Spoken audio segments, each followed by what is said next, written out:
নমস্কাৰ। প্ৰস্তুতি আমি আজি বহুদিন আগৰ পৰাই প্ৰস্তুতি চলাইছিলোঁ যদিও এই অসম চৰকাৰৰ সহযোগত যিটো আমাক এটা কৰ্মশালাৰ কাৰণে তাৰিখ দিছিলে আমাক সমষ্টি ৱাইজত। এই সমষ্টি ৱাইজত আছিলে 8, 9, 10 তাৰিখ। আজি অন্তিমটো দিন।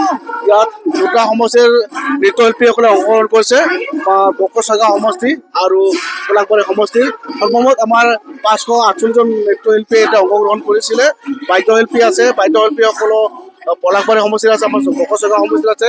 সৰ্বমুঠ 33জন বাদ্যশিল্পী ইয়াত অংশ কৰিছে। আমাৰ ঘৰত যি খাম, চিপুং, জথা, চেৰজা, মুঠ বাদ্যশিল্পী আছিলে 33জন।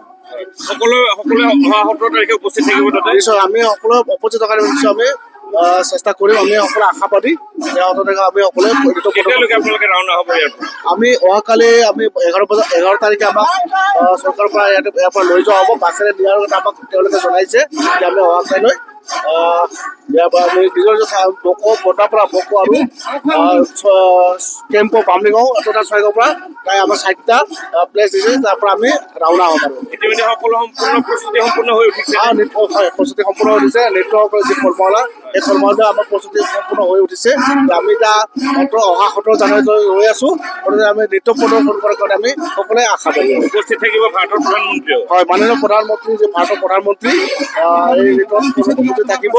লগতে আহিব আমাৰ অসমৰ মাননীয় মুখ্যমন্ত্ৰী, তেখেতক আমি ধন্যবাদ জ্ঞাপন কৰিছোঁ যি আমাৰ বড়োসকলৰ যি পৰম্পৰা বাগৰুম্বা নৃত্য প্ৰদৰ্শন কৰাৰ কাৰণে যি সুবিধাখন কৰিলে তেখেতক আমি সমূহ বড়ো জাতিৰ পৰা বিশেষ ধন্যবাদ জ্ঞাপন কৰিছোঁ। হয়, জানিব পৰা গৈছে যে ইতিমধ্যে নৃত্যশিল্পীসকলে ইতিমধ্যে তেওঁলোকৰ প্ৰস্তুতি সম্পূৰ্ণ কৰিছে আৰু তেওঁলোকে বৰ্তমানেও তেওঁলোকে প্ৰস্তুতি চলাই আছে। যি কৰ্মশালাত উপস্থিত হৈ তেওঁলোকে সম্পূৰ্ণ ধৰণৰ প্ৰস্তুতি আৰম্ভ কৰিছে আৰু তেওঁলোক যথেষ্ট